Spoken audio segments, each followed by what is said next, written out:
inform either to their respected faculties associated with them, or they can also report at the registration desk. The internationalization of higher education enhances academic reputation, fosters research collaborations, and enriches student learning. It drives global citizenship and economic development, but also faces challenges like regulatory barriers, financial constraints, and cultural differences. Overcoming these requires strategic policies, innovation, and balanced global-local engagement for sustainable progress. We have a distinguished panel of experts with us today who will share their insights on these pressing issues. It is my honor to introduce the chairperson for this session, Dr. Basudkar J. Rao, Vice-Chancellor, University of Hyderabad, deemed to be University, Telangana. Professor Rao, Vice-Chancellor of the University of Hyderabad since 2021 at IISER Tirupati and TIFR Mumbai. A recipient of the National Science Talent Award and Sir J.C. Bose Fellowship, he is a fellow of all 3 national academies in India and actively promotes scientific research and outreach. Professor Rao, we are privileged to have you as the chairperson of this session.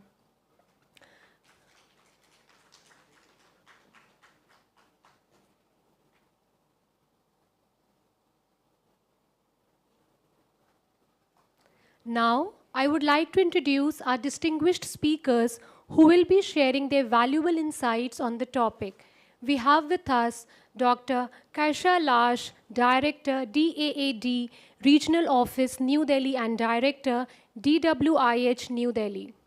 Dr. Kaisha Lash oversees DAAD activities in Bangladesh, India, Bhutan, Nepal, and Sri Lanka, leading strategic initiatives in higher education and research.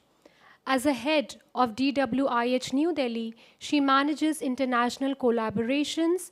Previously, she led DAAD's international research marketing in Bonn and the Bucharest Information Center, focusing on global academic partnerships and innovations. Ma'am, please.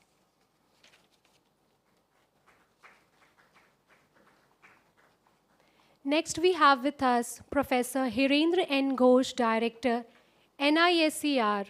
Professor Ghosh is a distinguished scientist in physical chemistry and nanoscience, renowned for his contributions to ultra-fast spectroscopy and energy materials. He has received numerous accolades. Under his leadership, NISER thrives as a hub for innovation, interdisciplinary research, and scientific excellence. Sir will be joining us online. Sir, can you hear us?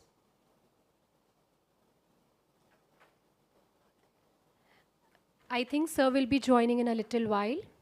Next, we have with us Professor Amiya Kumar Rath, Vice-Chancellor, Biju Patnaik University of Technology, Rourkela.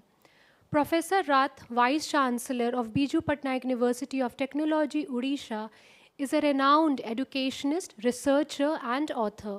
Previously, he served as advisor ICT at NAAC and professor at VSSUT Burla. His significant contributions to academia and research have earned him 4 prestigious awards reflecting his impactful career. Sir, please.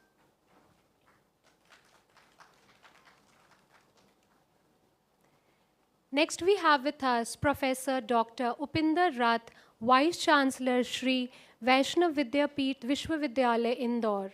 Professor Dhar has been the Vice-Chancellor of Shri Vaishnav Vidyapeeth Vishwavidyalaya since 2015. Previously, he held key leadership responsibilities at Amity University and J.K. Lakshmipat University. A trained behavioral scientist, he has received prestigious awards and actively contributed to various academic and professional organizations shaping management and behavioral science in India. Sir has joined us online. Good morning to all. Thank you, sir. We are truly honored to have such an esteemed panel with us today for the discussion. Before we begin, I would like to mention including 30 minutes for the question and answer session. I humbly platform is open for the discussion. Thank you.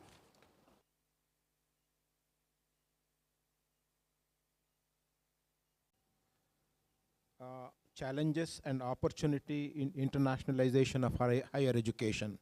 I want to welcome all my questions from the audience. The title is very enticing. It is higher education and it is internationalization. It encompasses opportunities as well as challenges. So you have all important hallmarks. We are living in a global interconnected. So in this day and age, it is very important that higher education takes all it has from all corners of the world to bring in the best for the stakeholders. I will just give my initial remarks first, set it in tone, and then I'll request my panelists to address two important issues. How do they define promote it effectively? So these are the two issues that I want my panelists to focus on. Now, before they articulate their reviews, I want to emphasize that we are in India, a roaring to go nation with a National Education Policy 2020. Our system of higher education has completely opened up. We are designing new courses, disciplinary courses, foundational courses. We are setting up international campuses here as well as abroad. So in some sense, India is on the upswing. In this context, this particular title, this theme of discussion is extremely relevant. I will just point out two issues before I give it to my panelists. One is that education has become almost synonymous to technology, whether one likes it or not. And technology has become education. Now, when this change has come about, there is one profound consequence. And the profound consequence is education and its cost and accessibility has become somewhat limiting, especially in the context of India, the Bharat, where you have very high level of divergence in terms of educational ecosystem. Our challenge in Bharat is to ensure that technology reaches every nook and corner of the country. High quality education reaches every nook and corner of the country at scale. This is our elephant in the room. While we are addressing this, we are also embracing internationalization. We are riding both the horses together in NEP 2020. And we are doing it proudly and we will do it very well. Cost of the education, quality of the education, both have to be delivered at scale in Bharat. And when we do it in Bharat, we will do it for the rest of the world also, because Bharat in some sense is a template for the world in terms of all important challenges. So if we can do it here, I think we will be able to do it to the rest of the world also. In that context also, internationalization is very, very relevant.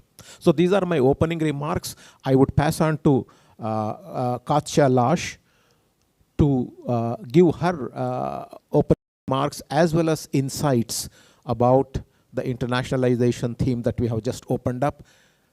How does she look at it? And how do we do it effectively? We have been talking about it for elephant in the room to solve it. And then after that, I will pass on to Amiya Kumar Rathji and my other articulation of this issue. And then after that, we'll have one more round of discussion. To highlight that this year is very special for us as START, as we celebrate 100 years of its internationalization. I would like to say.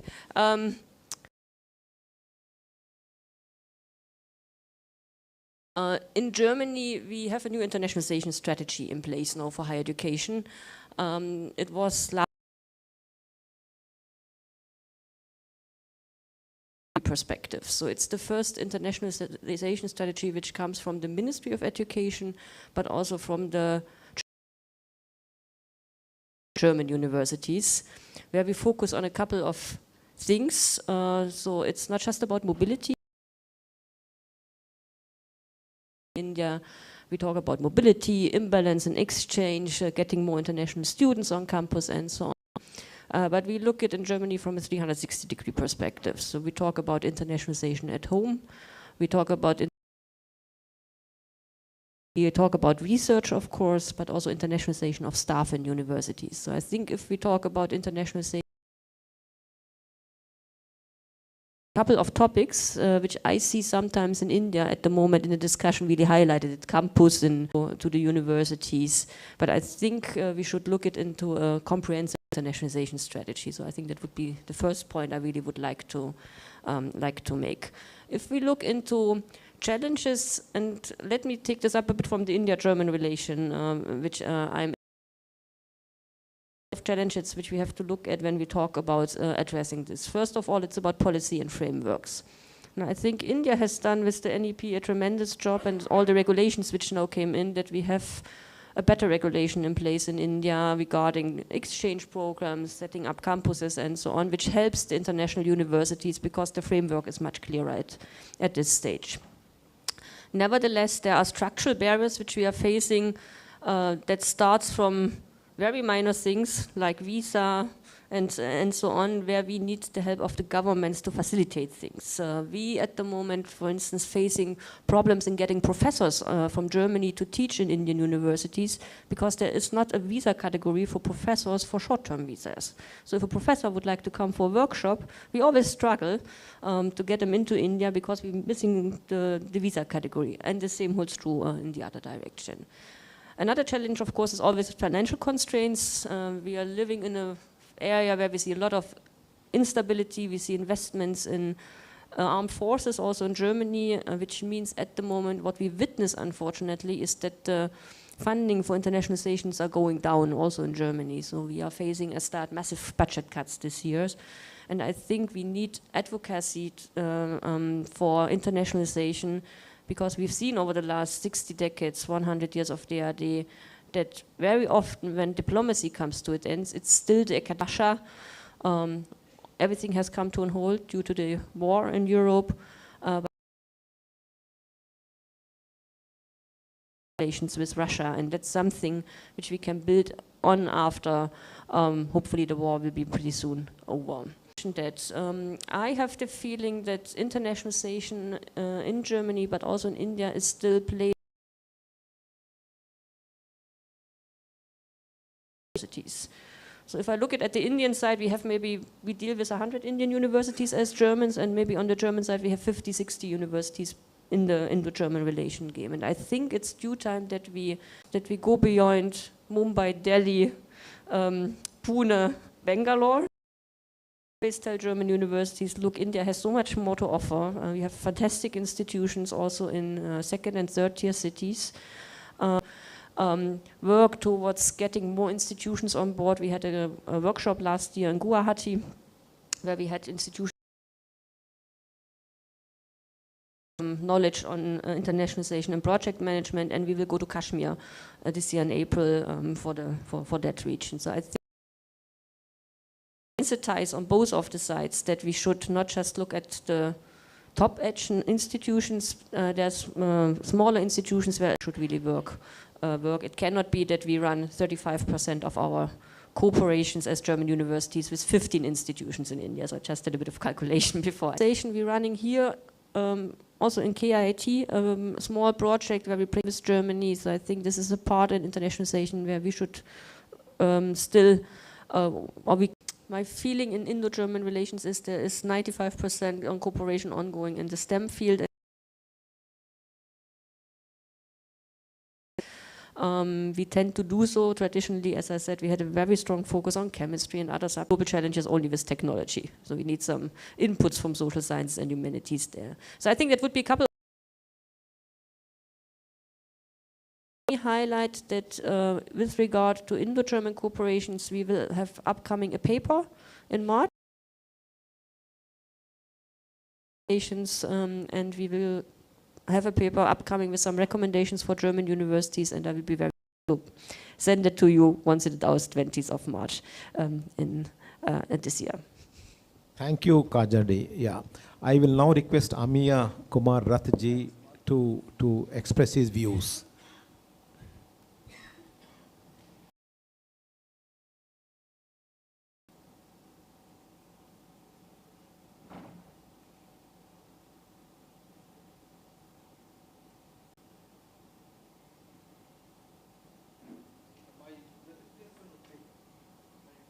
Cities for disseminating national education policy, internationalization globally, not only in India but globally.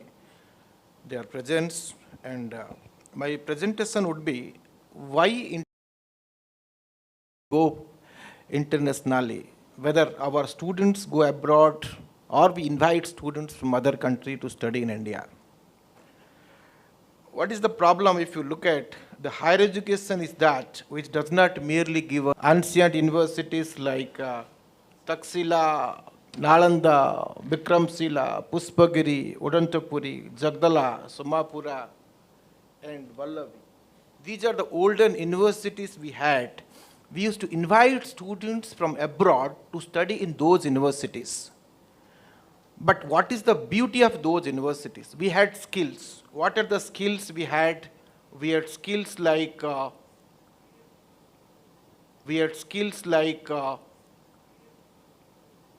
Buddhist studies. We had skills like Indian logic, archery, hunting, Vedas. All those skills we had.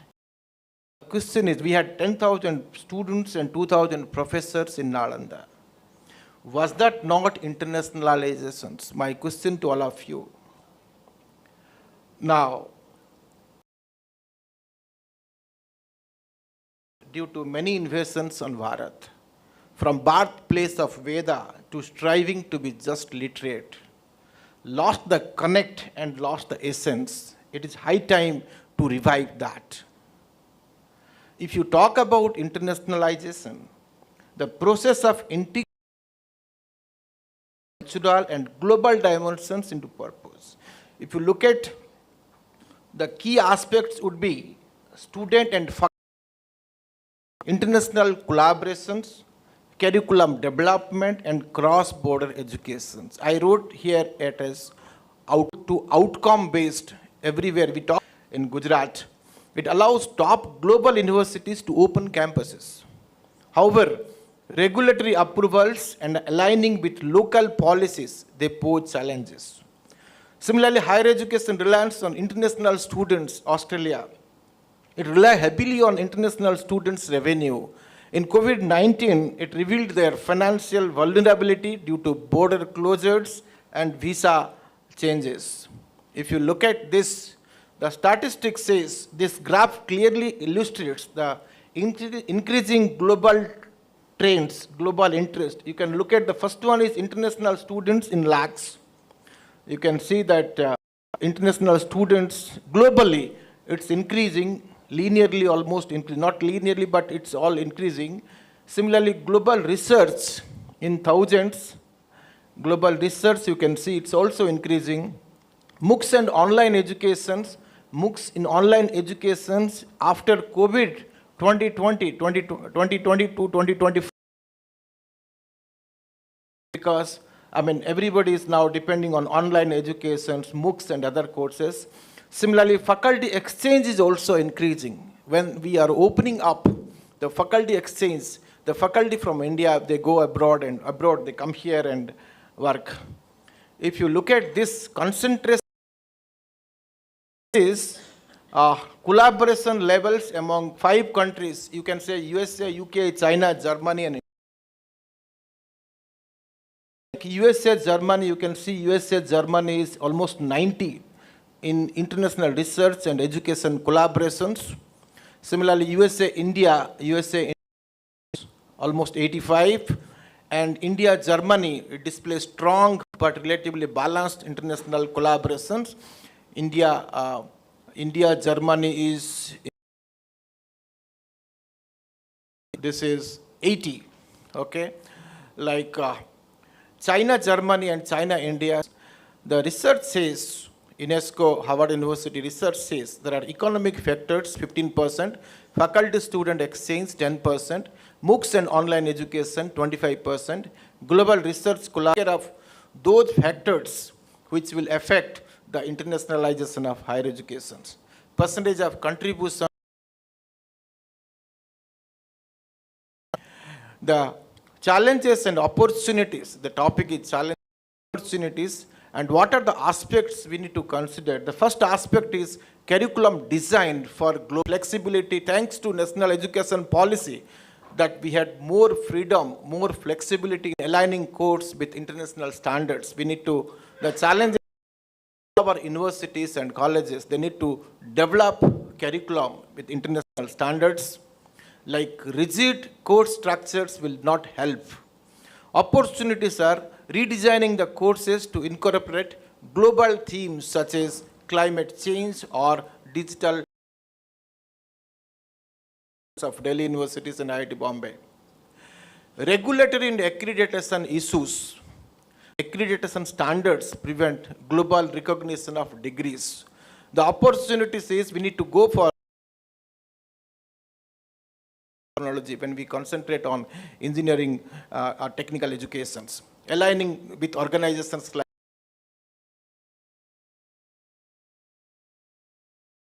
always we used to have interaction with many of the universities in US and Europe to find out what are the accreditations they follow. But country like India, we have more than 50,000 colleges. Continuously you can monitor and you can guide the colleges to grow.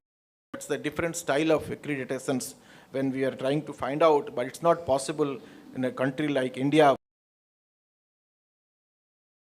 and universities. Financial constraints is another problem. Limited funding for international collaborations and scholarships. Reliance on partnership for funding always. Infrastructure development for international students. Adequate hostel facilities, cultural facilities for international students. Limited. Similarly, opportunities are we need to create dedicated hostels in the country. Public universities, some of the public universities, government universities, they have got limited role to play.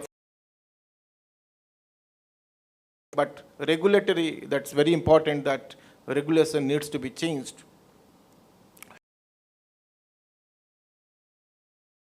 Access to advanced technology. Of course, this is not a problem because digital create digital platform, access best of the best materials. Like yesterday we had a discussion on the courseware of MIT, Kira and others. We can, very well download and use the facilities of digital platforms. Diversity and cultural exchange. Language and cultural barriers. Universities are hosting cultural exchange programs and language training initiatives in all the universities. Professor Nath, could I request you to summarize so that we can go to the other panelists also? 2 minutes, I'll summarize. Yes, please. Okay. Thank you. Talk about retaining domestic talent is also important. Quality assurance and global recognitions, QS ranking and etc. Similarly, promoting research collaborations. You can have online research collaborations as well, or faculty exchange, or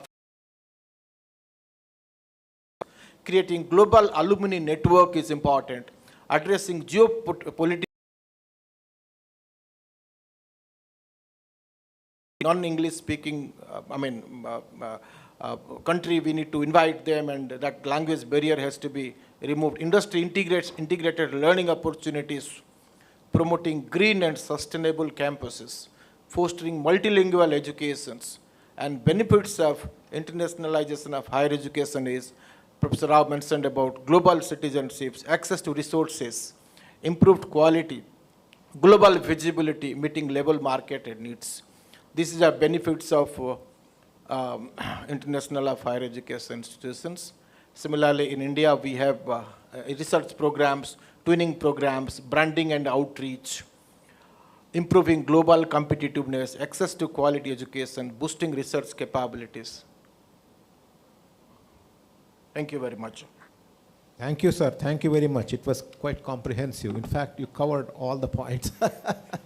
So I would now request Professor Upender Dharji, who is online, to give us his views. Professor Upender Nathji, are you Yeah, there? thank you. Were you able to see the last presentation, PPT? Yes, I have seen it. Excellent. Okay. I would request the technical team to share my PPT, please. Okay. In the meantime, as chairman mentioned, what is internationalization? So we need to be on the same page. See, when we are talking, looking forward to a class where we have students, backgrounds, different nations, different regions of the globe. At the same time, we have from different nations, different regions of the globe. Then when it comes to curriculum is also so. The next slide, please. Take it because some points have been already covered by Professor Rath. Excellent. Excellent. So I will not take much time. Yeah. Thank you. Well, when it comes to challenges and opportunities. Now, what are the challenges? First is the cultural and linguistic barriers. So far as the cultural and linguistic barriers are concerned, we are referring to integrating. It is sometimes very much challenging. Yeah. So the people, students are with different language backgrounds, so their language barrier. Secondly, curriculum adaptation.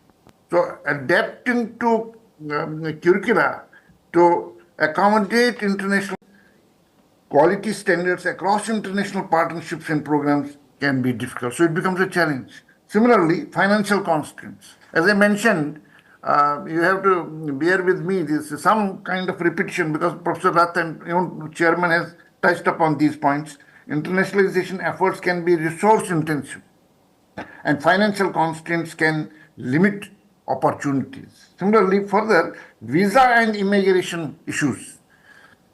Navigating complex visa and immigration for international students and faculty. Yes, next slide, please.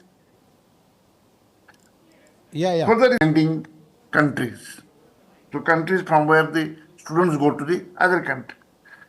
Next challenge is equity and access. Ensuring equal access to international opportunities for all students, regardless of background or financial means, can be challenged. Then coming to, I need not to expand on these points because they have already been covered. So coming to opportunities, diversified student body. Internationalization can lead to a more diverse student body, enriching the academic experience. So it has advantages at the same time. Global perspectives, integrating international students and faculty. Next slide, please. Research collaborations. Professor Rath has also touched upon it. International partnerships can facilitate research collaborations, driving innovation and discovery. Global employability. Graduates with international experience are more attractive to employers, enhancing their global employability. But here, important point which Professor Rath has also made, that we take the example of India, our country itself. So most of the students who go abroad, most of them do not want to come back. They want to get employed there itself. But at the same time, there are opportunities. Next is the cultural exchange. Internationalization promotes cultural exchange, understanding, and empathy, essential for a globalized world. Next slide, please. Economic benefits. International students contribute to the local economy through tuition fee, living expenses, and future career investments. Further, capacity building. International partnerships can help build capacity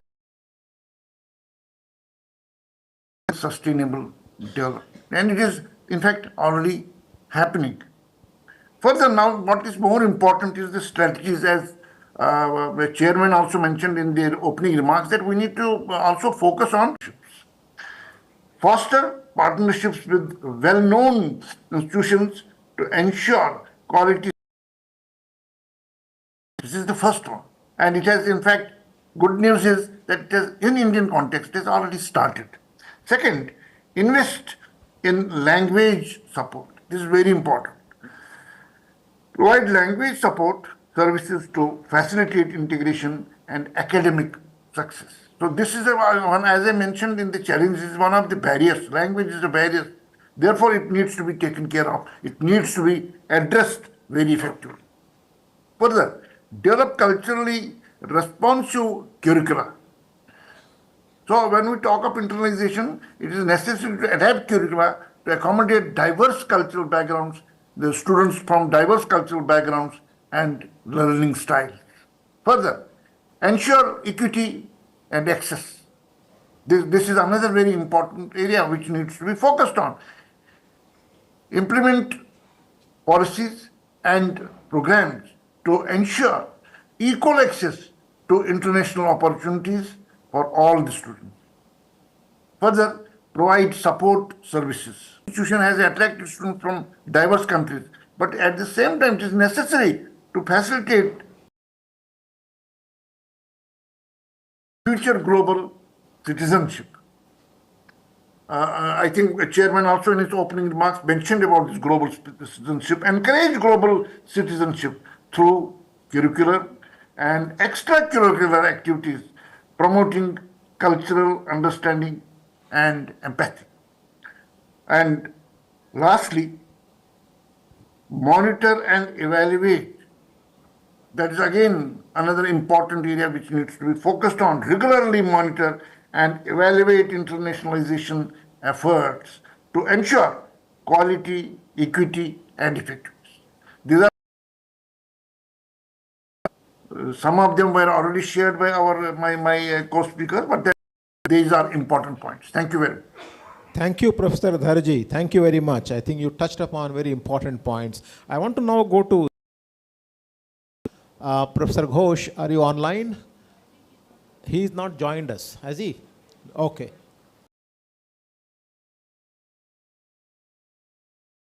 We have comprehensively collated most of the points related to internationalization. But it's like a circle is back again.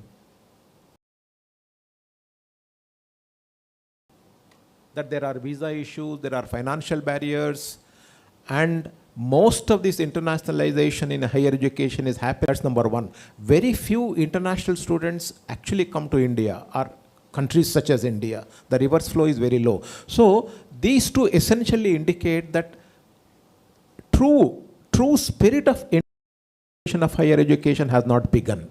What do I mean by that? When I say true internationalization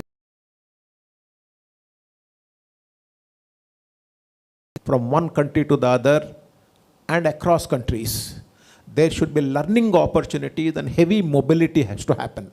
Not large enough to call ourselves internationally well connected in higher education realm. It is happening, but it has to happen a lot more. It's very clear. I'm sure also will agree with me. She is working very hard from her zone, but she knows the difficulties involved. When you ask this question, the real answer is people have not done two things very well. My answer is no, we have not done enough. We have not really profiled India for the rest of the world. We are just beginning to do it now. For the last 7 decades, we have not done well at. We have hardly begun doing anything. See strengths. We have not sold Vedanta. We have not sold dance, music, architecture, astronomy. We have not rest of the world. If we do some of these as curriculum content, I am pretty sure students will get attracted to it. We have not begun doing online courses. every country has unique things to offer. I'm sure Germany has very interesting things to offer, but we go to Germany, our students go there primarily not to learn German cultural things, but to gain. So that that change has to happen. Truly, countries have not profiled themselves deeply enough. This is my mobility.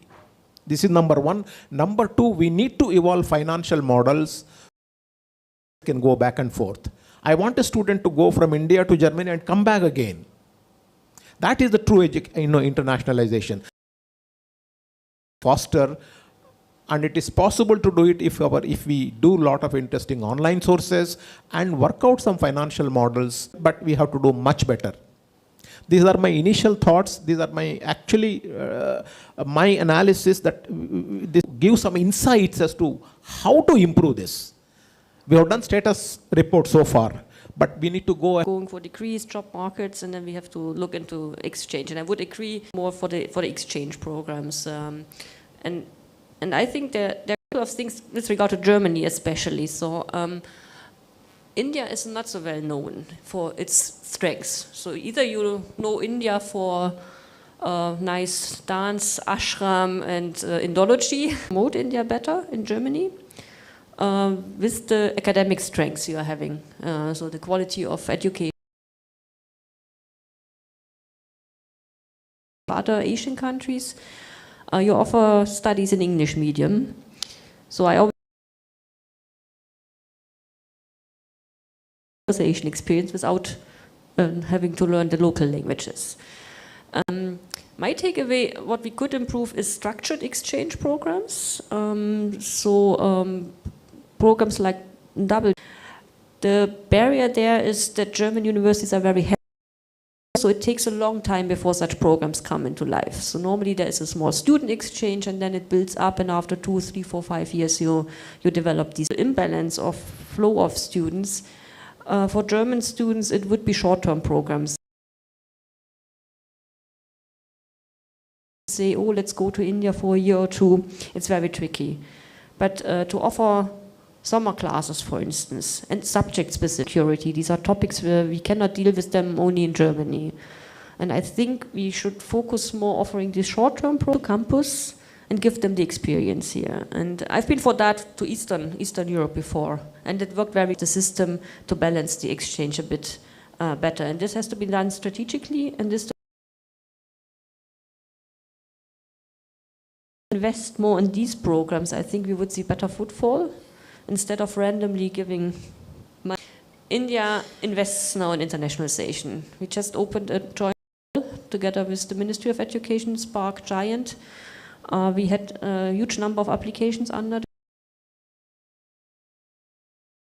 our forces. So if we bring our financial resources together, and India has its shares and Germany has its share, we can do much more. Countries where we are running these co-funded schemes. And sometimes I wonder if we always have to offer full scholarships, half a scholarship, so a bit lesser money for each student, but to have more students going. So thus every student needs to get the full scholarship by we are giving 1,200 euros per month, or wouldn't it be better to send more students with a bit lesser money, because students also can work besides their and the last point I would like to make, I think there's a lot of there's a lot of programs in place, but funding is so scattered. People are not aware of what is out there. There is a lot of funding from the Indian side. ICMR has Post-Humboldt Foundation. There is the German Research Foundation. NRF is upcoming. And I think we need to better inform programs coming to India which are not utilized. So I see 1 or 2 scholarship holders per year. Competition from India to Germany is much higher, but I think if we would inform better, compile, see where we have gaps.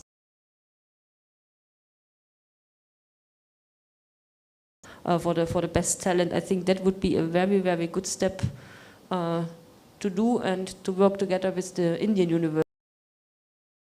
Our challenge is to go beyond what we know.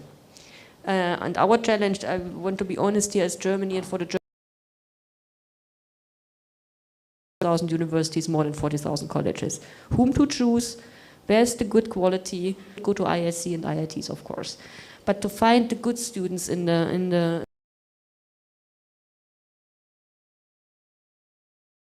from an outside perspective, you just can't in this very complicated and complex system you're having in India. I would say association accurately so that the job is easier for them.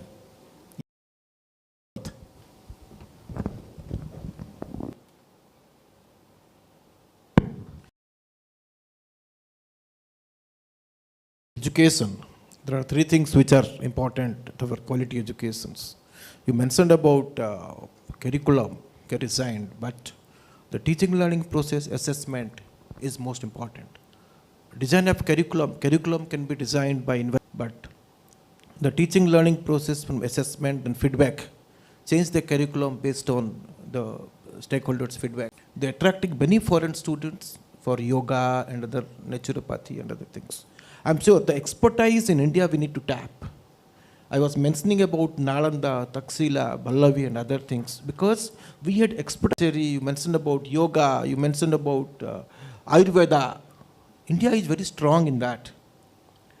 We need to tap the potentiality, we need to tap that. So we need to attract students in those areas. Many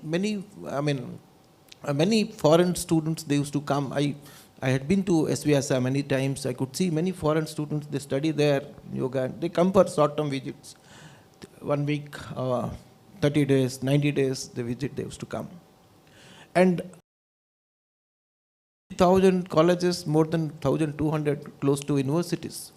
How many universities in the country will attract foreign students? So, if you go abroad like internship, they go, of course, many industries, many universities in India also, they do that. The industry, what is the problem solving there in the industries?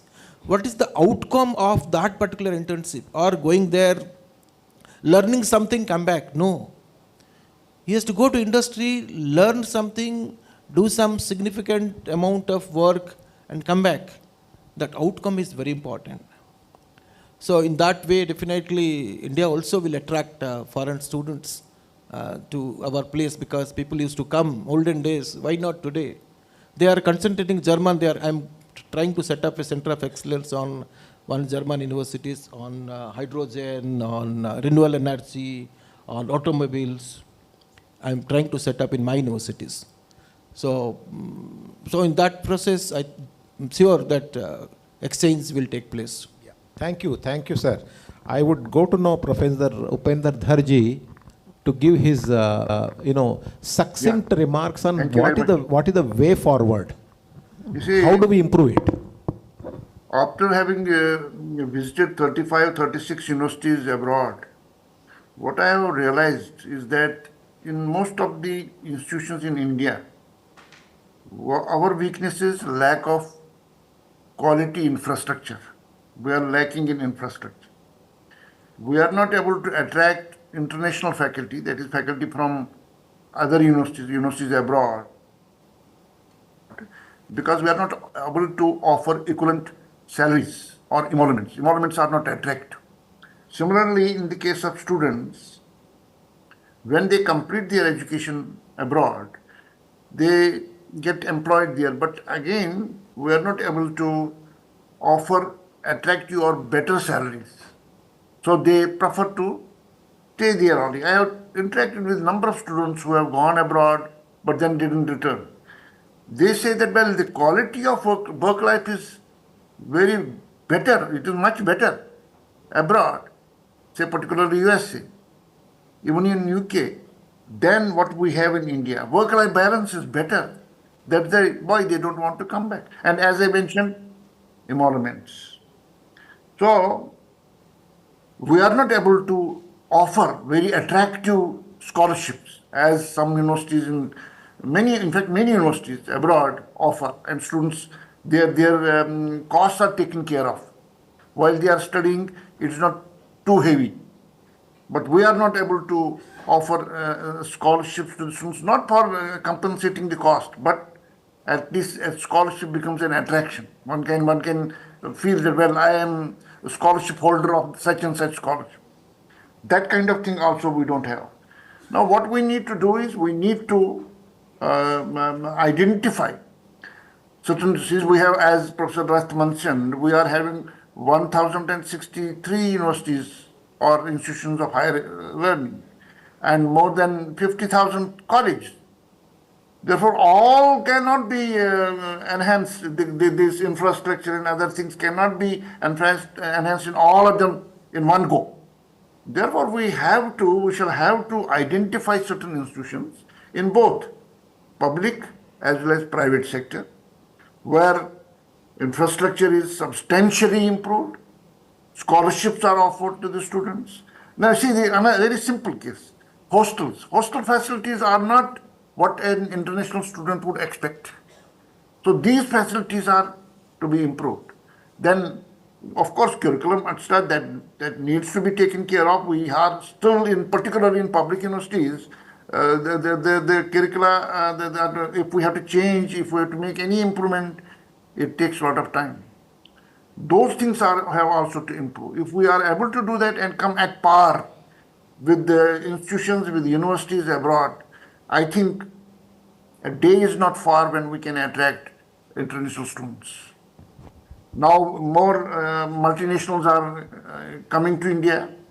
Therefore, multinational companies do have the capacity to offer good salaries to the students who have taken education from such institutions where the infrastructure and other things are enhanced.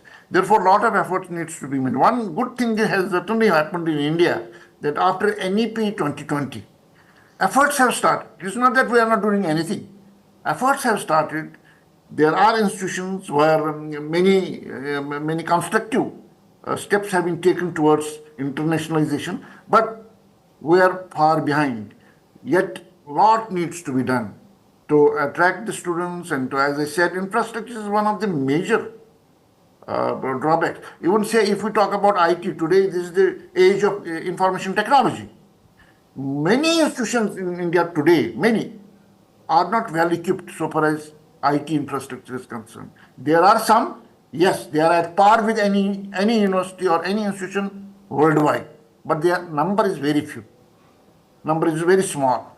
Therefore, we shall have to make efforts towards these elements of internationalization. That is, better infrastructure, better emoluments to attract faculty from universities abroad, then quality of the campus life, the comfortable hostel facilities for the international students, and so on and so forth. So this is what I think about it. Thank you, Professor Dhar. I think all of you have captured very important points. And if I were to summarize, I would say India is work in progress. In progress is very visible. Just want to make few points and then we for the discussion. In the entire narration that we improve its infrastructure, match up with the international standards and open up fully. All that is very good. But given the status of physical infrastructure, that is no-brainer. Everybody knows it. But what is not very clear is that have we profiled ourselves very well? Has the Bharat projected itself very well to the rest of the world? This is the question which is very important. And my answer is we have not done well enough. Even within the given constraints, have we done well? Answer is no. I think we should do it. Short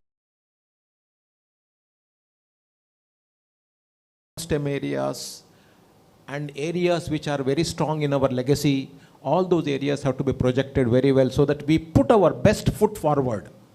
Given the constraints, I think then things will start happening. But in terms of our ability to match up to the international standards in infrastructure and remunerations, etc., our per capita income is fairly low, although we are fourth and fifth largest economy. That is a hard reality. If the country improves its wealth, then of course we will match up to the international standard. That will happen in the decade to come. When we become, but we have to get our act together and put out our best profile to the rest of the world. I think this is the overall take home that I can now hear from the audience. Any questions, queries, inputs that we can benefit from?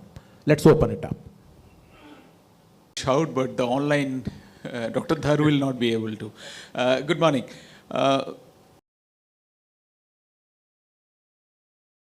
AIU, because as Chairman you said and Dr. Kaja you also mentioned that we need to develop some modules where the international students or international participants will get attracted to India.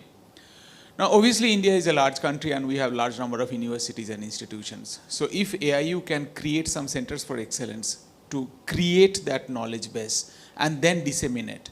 For example, you mentioned about Vedanta or Ayurveda, Dr. Ratha, you have mentioned. And similarly, there are a number of others like water security, Dr. Kaja, you mentioned. We can identify such modules, and if AIU can help creating some centers for excellence, and then we can disseminate it through the country. A lot of work for AIU.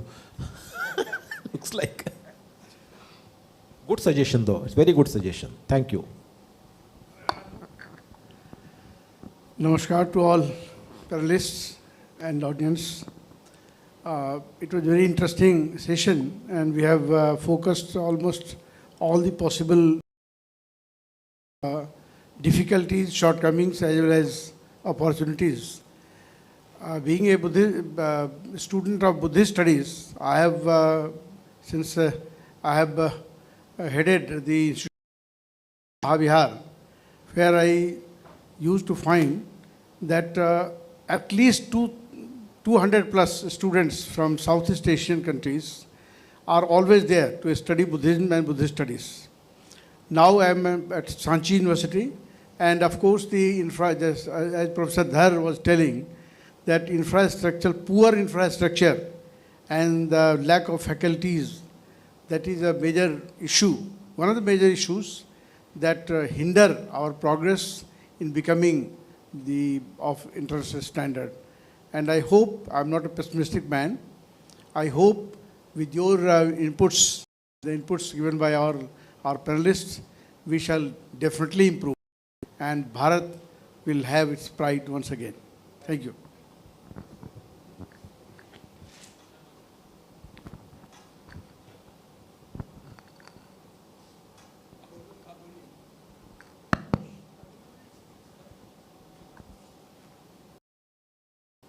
See, I think probably I don't have many important,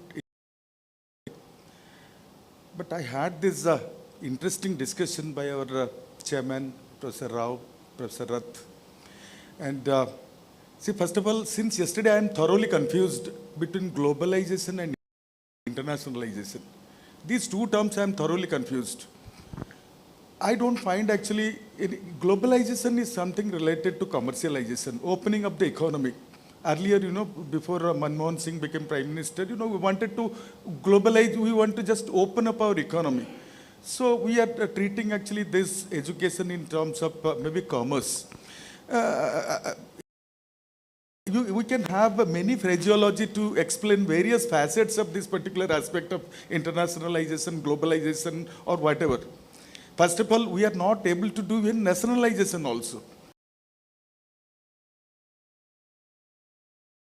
Of the entire country, can we compete? There may be a possibility that 100% students will come only from outside. Or maybe, exactly, I don't want to elaborate further, even we are not courageous enough to nationalize it. Now, when we internationalize or globalize, we allow universities to come to India and open campuses. What are we afraid of? Whether our student, by paying $1 million, go to a MIT extension campus in Bombay to learn 1 + 1 = 2. We need not. 1 + 1 remains 2 in US, in UK, in India, in Orissa, in MIT, as well as in OU. Let us open up. Let us globalize. Absolutely, there is no issue.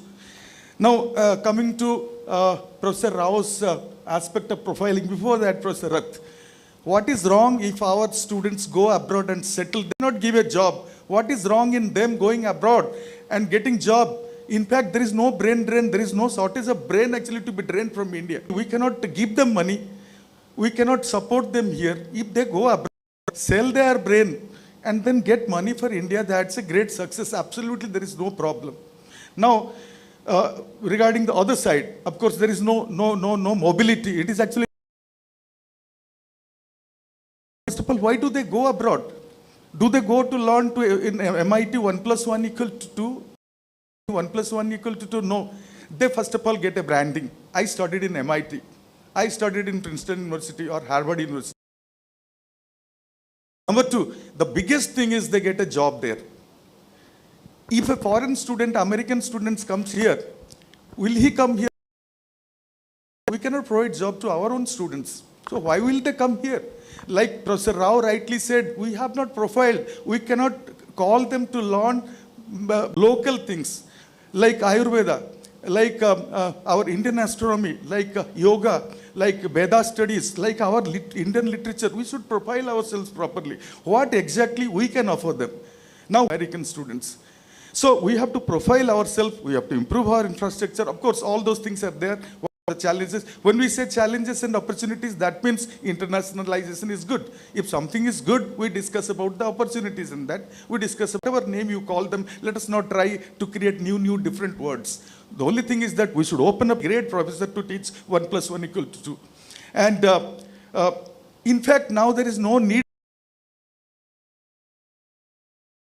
10 minutes or 15 minutes to the students. We have to allow them to learn by themselves, to develop skills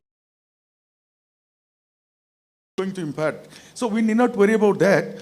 So let us open up our education. Let foreign universities come here. Let our students go outside also, doesn't matter. Earn money by inviting students from abroad and making it attractive. We have to find out which are the final point I would like to make. Now there is something called educational tourism. In fact, we have in my university, Cochin University, students come there because of the beauty of this entire area. They want to enjoy that, to see the places. Educational tourism. So we have to package it properly. We have to find out how. Negative points. Thank you very much. Somebody wants to. Yeah, from this particular session, just I would like to focus on 2 points. One is, before Corona and after Corona, there is a drastic, fall from the foreign students from almost 90 countries. So after Corona, just it was fall down to digital learning and online teaching and so many other factors are there.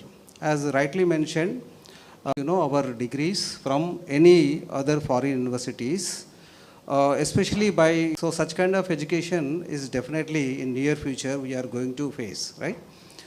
And there are plenty of opportunities to get education as well as job. So obviously when they are comfortable, they want to, settle. See, wherever they are comfortable, obviously people will prefer that place. And even the education also, skill-based education is. So obviously the students who are coming planning to come to India, obviously they choose. Today generation is very smart generation. So after the evaluating each and every in some areas, so different areas, diversified areas are there. So obviously they choose according to which university, which institution is offering a better education. So they have their own kind of evaluation criteria. So then only they are moving forward and coming forward to pursue the education. So obviously through AIU, these problems will be solved. And another problem is scholarships. Suppose the students who are going from India to abroad, so all our students they are taking bank loans, right? And at the same time, the students coming to lower income and lower income, the countries, they are coming to India, they are majority, they are not taking bank loans. So this is our experience and our observation. So therefore, our students are compulsion, they are taking loans and they are pursuing. But the students coming into India, the governments only, they between the students going there and coming there, and these problems also to sort out to attract more India, and at the same time some facility to be given to our students also by in the form of scholarships and some kind of provisions through Government of India. Thank you so much. Thank you, Kumar Garu. Yeah. So as a president of AIU, we have heard a lot of things, and I really want to say that in last one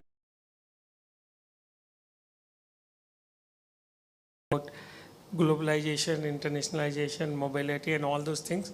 So I'm not going into the jargons of words and all those things. The important thing which we vouch for, and these problems of getting international students, because we travel across 10 to 12 countries in last 1 year. So the migrant countries, especially with the work visas also, they have a problem. So in the whole world, people are feeling how to get international students, and I think China and India has got a kind of a thing where they are looking for. But AIU is looking for an equitable partnership. So we vouched for joint PhD degree programs.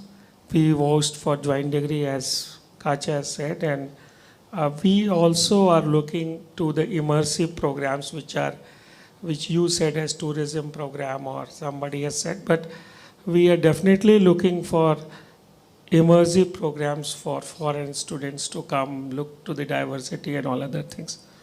The only thing is that we really want, as an Indian perspective, that yes, we have got also a lot of other things, maybe at the technical kind of thing, not so much, but coming with the new technology of AI and all the disruptions.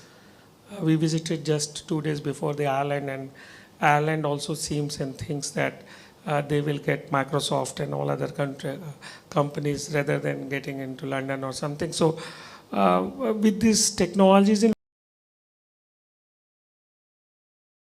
one important thing that we, and our Indian universities, joint researchers are much better than any other, not as compared to the South Asian countries which are newly coming, especially with the China, but still we are competing. So as AIU, we are definitely wants everybody of you to contribute, look at what kind of program we can actually showcase. So as an AIU, we have launched an INI platform where we try to do matchmaking. We are looking for new immersive programs, and we really want to market whatever best is with the Indian universities in terms of degree programs. Day before yesterday, in 4 or 5 days, we were in University of Glasgow, where the persons from Bangalore, Kiran Mazumdar and Shaw, they have made one program which is degree program in biosafety or industrial biosafety. So they were also telling that Advanced Research Center, Kiran Shah, and they have 10, and we went to University of East London, where the Queen from Baroda has sponsored a lot of kind of a program. So Indians who have read abroad is not only earning there, but they are giving also there as an alumni. So we do look, and what Sir has told, actually we are not able to harness the alumni thing, because our alumni are still there in the world country, like from institute and university where I have read HBTI, which is 100-year-olds. When I went to Germany with Kaza, I met I think 100 students who are from my same university coming back. So the alumni kind of a thing our university is not doing. Otherwise they would have been a brand ambassador for doing this. Which Indian university, see, we cannot get, the public universities cannot get funds overnight. No government gives. Neither. So it is not there that Indian governments are not giving, not any governments are not giving in the whole world, as per their things, I mean, their things. So, but the alumni thing we can really do, because we have got, like in my university, they hold much better than IIT Kanpur, but we don't have the alumni kind of thing. So this is one thing, state universities, because their alumni are at great place, so they can look upon onto those things. But for AIU, as a president, we have worked a lot. We have brought this seminar. It should be placed with equitable partnership in the world. Thank you very much. So we are almost at the end of the... So, sir, past presidents also want to say something. Yes, please. Thank you very much. Mr. Chairman, I have nothing to add on internationalization, but my colleague made a very important point and I have been watching it. The nationalization of university education in India.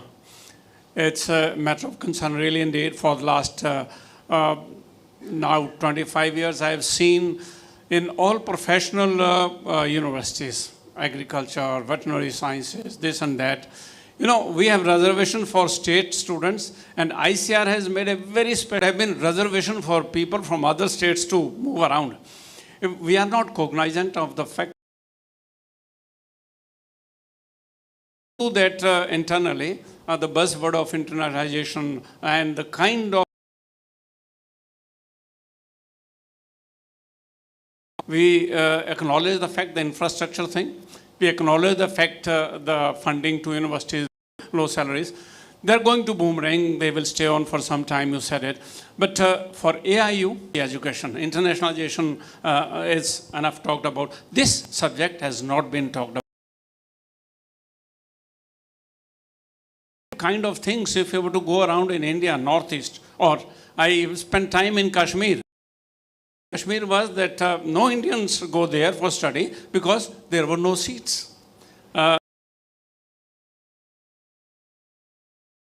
I to leave it off because there was no provision to admit that thing.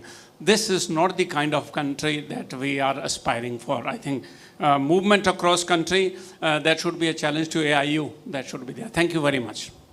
Yeah. Actually, we found that in, like, I was in AIMS there. So we find that as the government reserved 10% seat.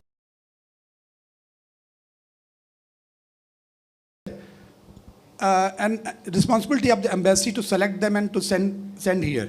So when one thing, as I mentioned, that like in Kashmir, when there is no seats from outside, even in India, so it's very difficult. And some states also have really well aware about Indian universities. So need to basically to participate AIU in the fair and to already Ayurveda, they're from South Asian countries study. But if you want to really to attract the people from to earn money, to earn.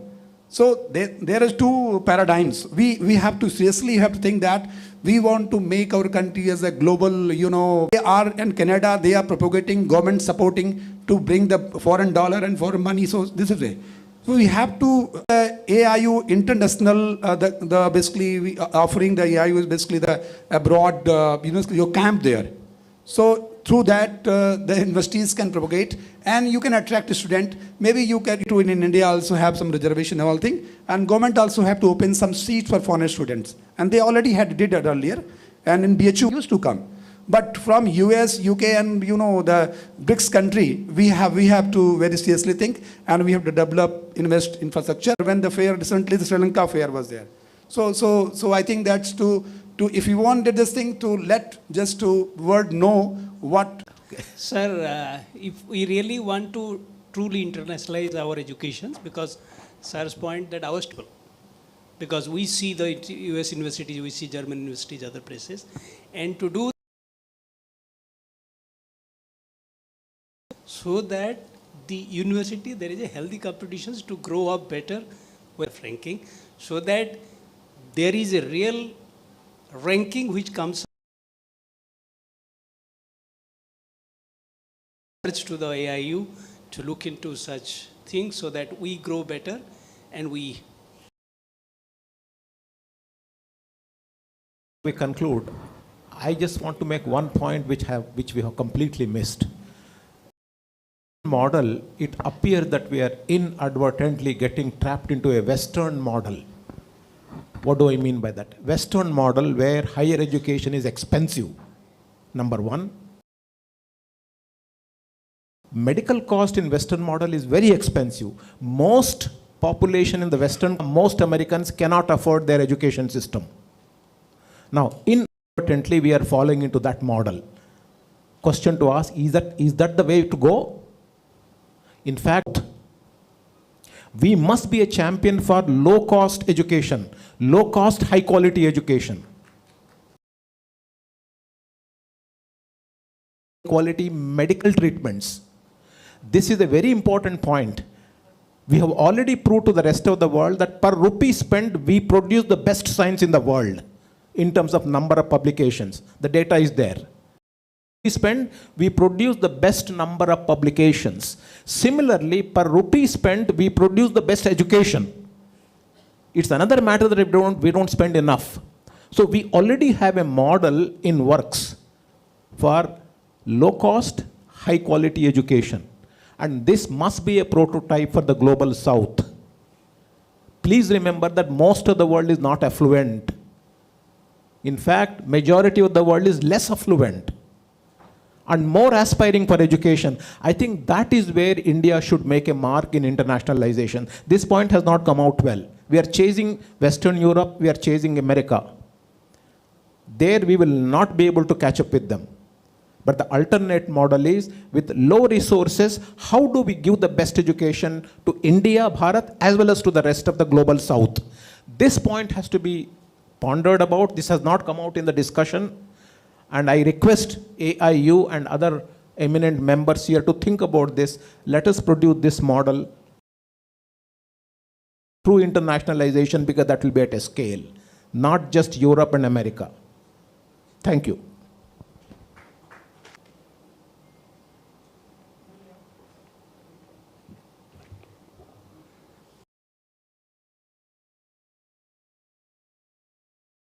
Valuable insights. As we conclude this insightful discussion, now I J. Rao to felicitate our esteemed panelist members.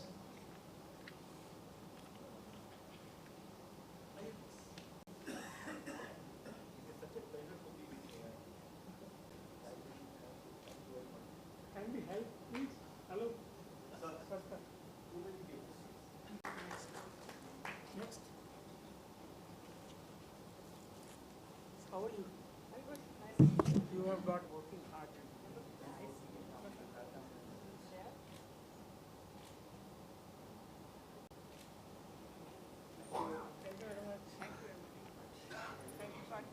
Thank you to our esteemed chairperson, speakers, and all the participants for contributing to this engagement.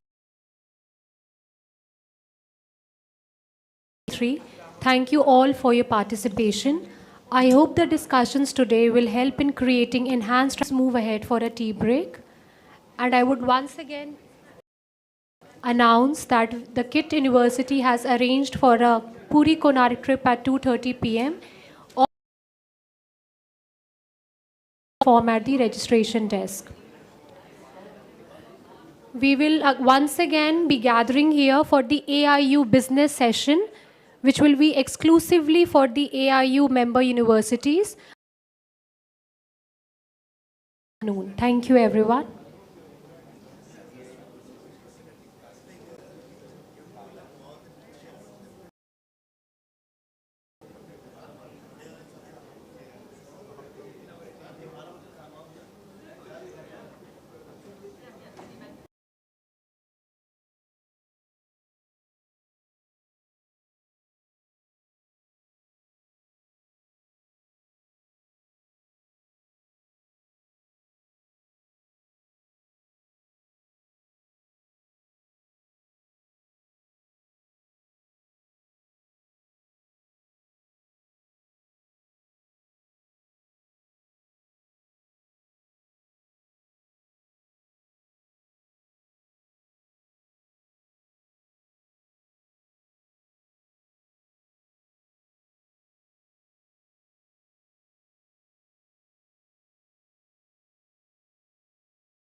received numerous honors, including the Fulbright Nehru Scholarship and Quimpro Gold Standard Award. Today with us. I now open the platform for the discussion. Thank you. Thank you very much, and thank you very much for the humble introduction which you have made.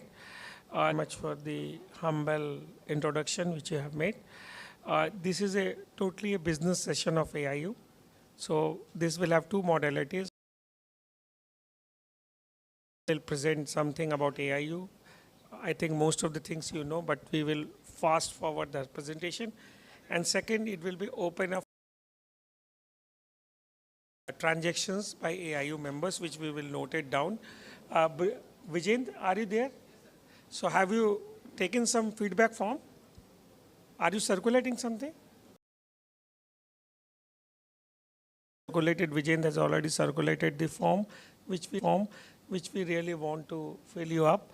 Dr. Mittal, can you start very fast? So, and we really want to wind up with this valedictory session. Ma'am, please.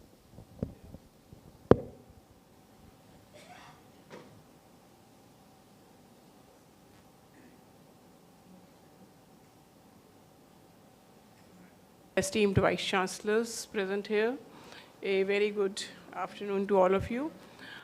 This is the AIU business session where we sort of share with you that what all we have been doing in the past year or even the years before, and what are your ideas, if we get your ideas on what more we can do to help our universities, to handhold them, to assist them. Anything you want us to do, we are open to the ideas. So first, what we have been doing so far.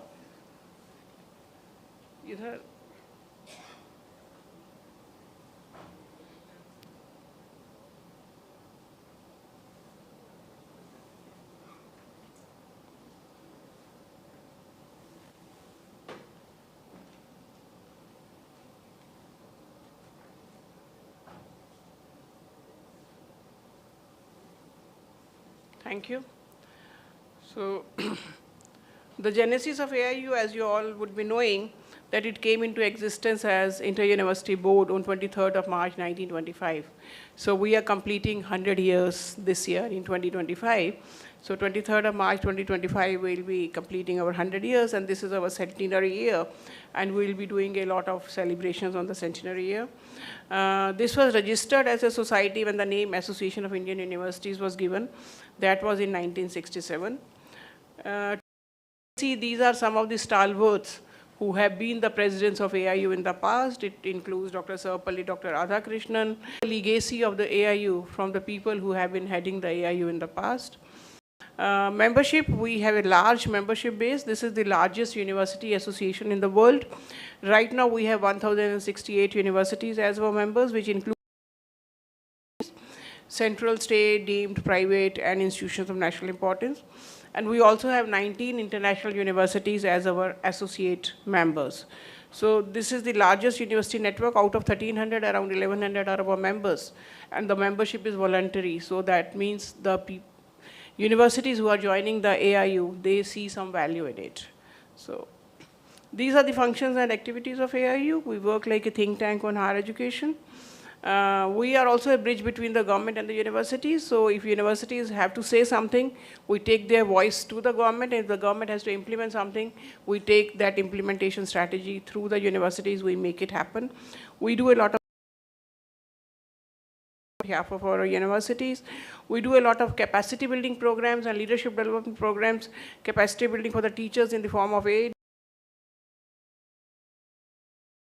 Also, we do many leadership development programs. We do a lot of research, publication, and information dissemination. We are also into sports, and the government of India has also mandated us with the equivalence of foreign degrees with the Indian degrees. Under youth affairs and cultural activities, these are the activities we hold: adventure camps.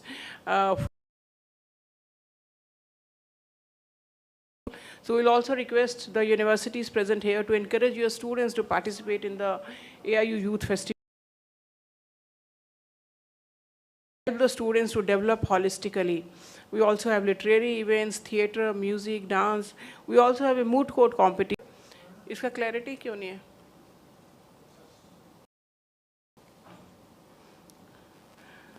So And in the youth affairs also, our teams are going abroad too. Like for example, there was a performance in China by Parul University, Vadodara, and also Rani Durgavati University, Jabalpur. So they both went to China to give performances, cultural performances of these universities. Similar Egypt to give the performance. And then we are also having many more festivals in India as well as abroad.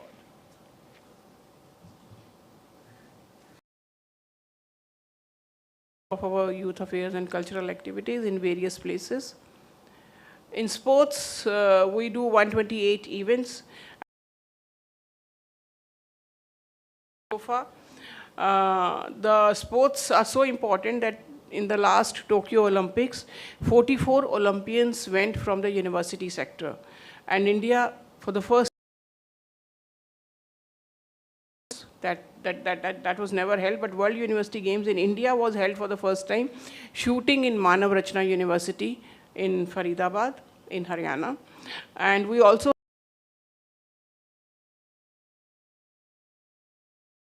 combined university team of Australia and a combined university team of India.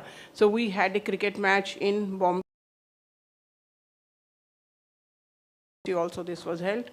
And we have also won first prize in the chess, acknowledged by the Honorable Prime Minister of India at the floor of the Parliament and also through a tweet. Floor of the Parliament and also through a tweet. Have also been mandated to do the equivalence of school. Also been mandated to do the equivalence of school boards by Ministry of Education. Boards by Ministry of Education. We have made a AIU portal. We have made a AIU portal. For that, this portal is there, so do become a member of INHI. For that, this portal is there, so do become a member of INHI as soon as the annual general body meeting, meeting at the national conference that will be held in meeting at the national conference that will be held in Noida. So that in Noida. So that will be a big event where it will be our total centenary events. We will be releasing a stamp on a very big function. So all of you please do join that program. The dates are not yet fixed because we are waiting for the reply from the Shivam. Yeah, Shivam. यहाँ आ नहीं रहा है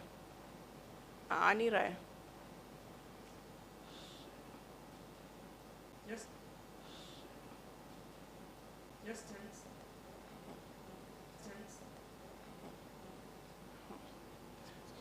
Of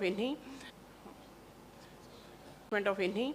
Second, we have signed MOUs with many international organizations. We are taking delegations. Universities participate in these delegations and they do gain a lot because through these delegations, when we visit foreign universities, they are adopting and also in having partnerships with these foreign universities. We also have signed an MOU with ADIFI Online being done by AIU, and we also hold higher education done by AIU. And we also hold higher education summits where the universities can go and showcase to attract foreign students. So far we have held 3 higher education summits in Nepal, Vietnam and Sri Lanka, focused on those countries from where we can get Indian students. These 3 places we do get Indian students. These 3 places we do get Indian students, and our universities are benefited in a long way when they participate in these, which have been signed with various parallel university associations of AIU, whether it is UK, Canada, Australia, Mexico,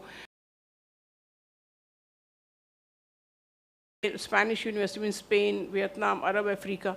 So these are the MOUs which we have signed. So it becomes easy for us to collaborate. They give us the foreign partner and collaboration becomes very easy. So for that you have to approach and then we will find a suitable partner for you. These are some of the technology for teaching, learning, research, and governance. So 43 centers we already have. Next year also again we'll have 20 more centers. So if you want to establish such a center in your university, do write to us. And after assessing the capability, made a stamp, AIU stamp on completion of 100 years. AIU library has been digitized, and now we have e-library. Who wants to hold a meeting in Delhi? So AIU is very close to UGC also. Times finance committee meetings are held. So if you want to hold any meeting or a small conference, AIU facilities are there. We have a very good visit when you visit, and it is centrally located. So when you visit Delhi, do stay in AIU guest house.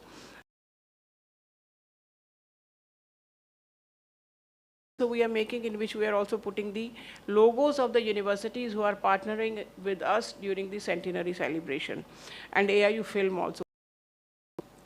This is a very historic decision which has been taken under the leadership of our president, Professor Vinay Pathak. In the last 3-4 zonal meetings, the national education policy says that in future, the colleges will be degree awarding institutions and make them good enough for becoming a degree awarding institution. So that hand-holding, mostly the affiliating university will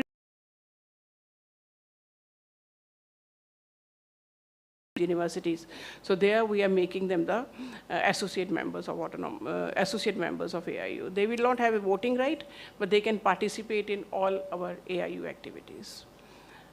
These are some of desk. So these are some publications. These are some publications, very good publications. NEP, some are on SDGs. Very good publications are there. So that's all. Thanks for patient hearing, and we look forward to. The house and floor is open for the open discussion. We look forward to all the, and what activities most are liked in the last 1 year, which I really found. One is about the ranking framework. Interested how to do well in NAC, NBA, NIRF, QS, DHE. So those kind of workshops. With a lot of Tier 2 and Tier 3 universities, which really don't afford to have consultants with them. So with the people. One of my friend and colleague has told here a very good point by coming to me, that we should bring a white paper on the Indian education system, what is good and other things. So if all of you can really tell us that how decisions.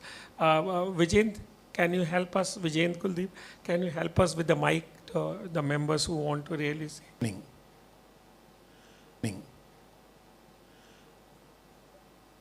In fact, recent news actually is very distressing. It appears that our education system is more or less divorced from SDG goals. A very, very strong word, because when I look at our education system, we hardly do anything towards SDGs. That our students get sensitized and learn about the deeper aspects of SDG implementational processes, so that our education connects with SDG. I think they're also a global template. Most of the other successful Western universities have not begun doing much for SDGs. Maybe we should take a lead. These are the 3 points which are extremely important in my opinion. Thank you. Thank you very much, sir. And we assure you that we will work on all these 3 points in the SDG goals and the high quality. Watchdog, I don't know whether we can have that, but the 2 and 3 point is very close to our heart. These are highly constructive, and we will just come up with the committee to develop those kind of templates. I think I will ask Secretary General to note down these 2 points and act accordingly very fast on developing these 2, 3. Just for information, like 2 years back, we devoted 1 full year on SDGs, and we held 5 zonal and 1 national conference on SDGs. And in each conference, it was that how to implement SDGs and how universities can contribute in implementing SDGs at a faster pace. And we also brought out a report, which is on the AIU website, which says that what the universities have to do, what the government has to do, what the regulatory bodies have to do to implement various SDGs. And we also saw that not only SDG 4, which relates to education, but all the 17 SDGs, universities have a major role to play, and they can play. And how they can play was in that report. But the issue is of implementation, that how to implement that. So that needs a lot of work actually. Any other member, honorable members, please?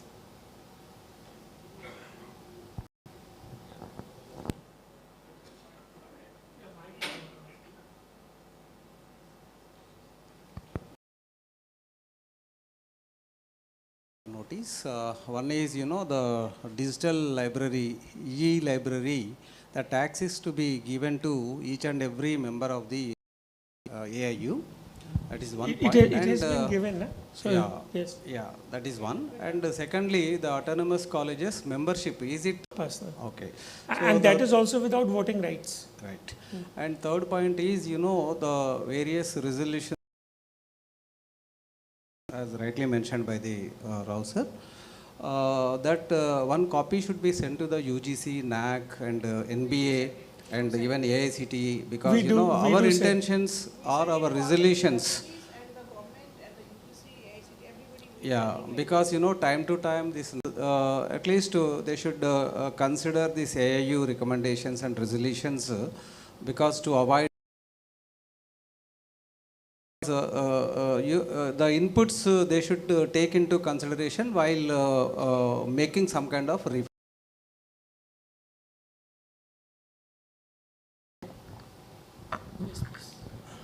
Hello, sir. First of all, I would like to mention one thing. We are not getting day-to-day emails from the AIU regarding any programs. Only recently regarding this. So please note down. Please note down. Vijayend is we have South Zone, Central Zone 9. So every year they are giving opportunity to only a particular university. So when others are applied, they are not giving opportunity. What I observed. So try to give opportunity. And try to see that equal opportunities given to everyone. This one. Since I am in touch with AIU since many years, so only particular persons are going on observers. Who is going for as AI observer since 10 years? Once again, he is going to the youth festivals. Yeah, youth festival. We are going to have a new open kind of a thing where we will just on the website we are inviting for new observers, and then we will try and write in any SOP in your mind. Please do send us. We are trying to do, and I think people are going, and that should not be happen. That should not happen actually. So we will try and take your opinion about it. I don't know what is the criteria for selection. So, yeah. Okay.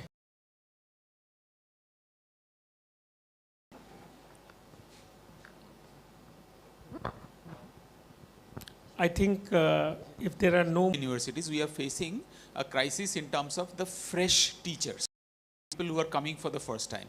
Even if they are coming from, let's say, FPM from IIM or a PhD from IIM, they are not good teachers. Level, if you can organize something for that.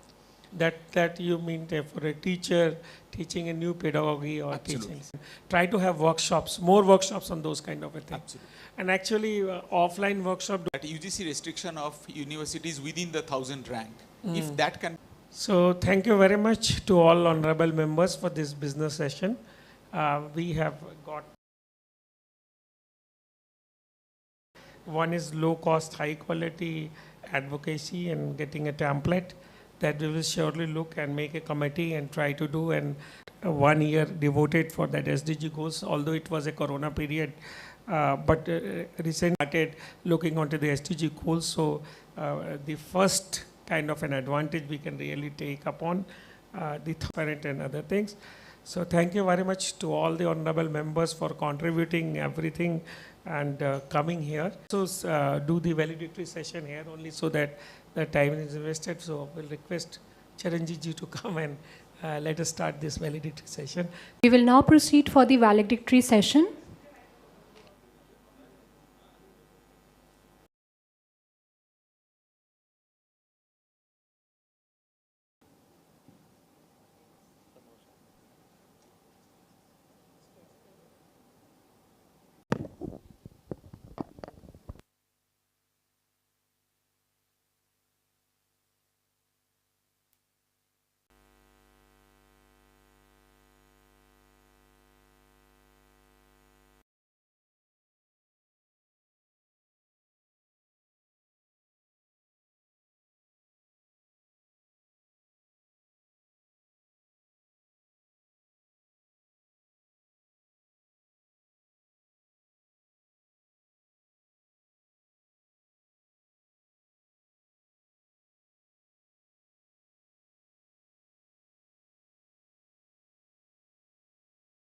This event has a rich history of bringing together thought leaders, educators, future of education. Over the years, it has grown into a significant platform for sharing. Some Indian University present here. It is my honor to present the report of the Association of Indian University Central Zone Vice-Chancellors Meet 24-25, organized by Association of Indian Universities, which was successfully hosted by Kalinga Institute of Industrial Technology, KIIT, deemed to be university. The theme of the meet, globalization and internationalization, highlighted the transformative impact of interconnected education systems and international collaborations in shaping the future of higher education. An important aspect of the discussion was the role of value education in integrating internationalization efforts within higher education institutions. While globalization refers to the increasing independence of countries and cultures in the academic landscape, internationalization emphasizes the integration of values, attitudes, and behaviors that shape institutional and community identities.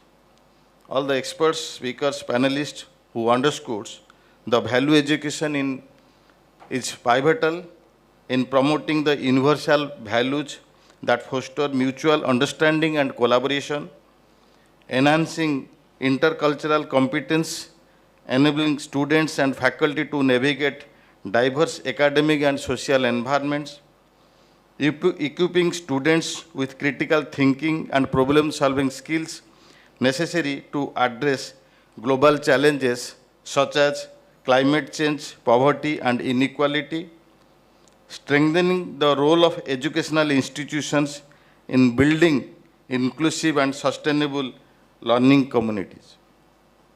The event commenced with an inaugural session, commenced with Saraswati Bandana and the ceremonial lighting of the lamp, followed by felicitation of distinguished guests, where key dignitaries delivered thought-provoking address emphasizing the need for globally competitive higher education system. In the welcome address, the Vice-Chancellor KIT University, Professor Saranjit Singh, highlighted KIT's role as a global hub for collaboration, innovation, and knowledge exchange, citing partnership with 162 international universities, 15 corporate houses, and initiatives such as the Harvard Tech programs, UK-India Health Tech Bootcamp 2.0, ENPRI India, and the regional startup network. Professor Binay Kumar Pathak, President, Association of Indian Universities, addresses the impact of artificial intelligence on the job market and underscores the AIU efforts in joint degree programs, alumni engagement, and fostering innovations to enhance global academic ties. Dr. Pankaj Mittal, Secretary General AIU, provided insights into AIU's 100 years legacy with 990 university members, key MOUs with NAC, NRF, and the AIU's commitment to strengthening international collaborations. Professor Achyut Samant, the founder of KIT KISS and KIMS, emphasized KIT's contributions to the global knowledge economy.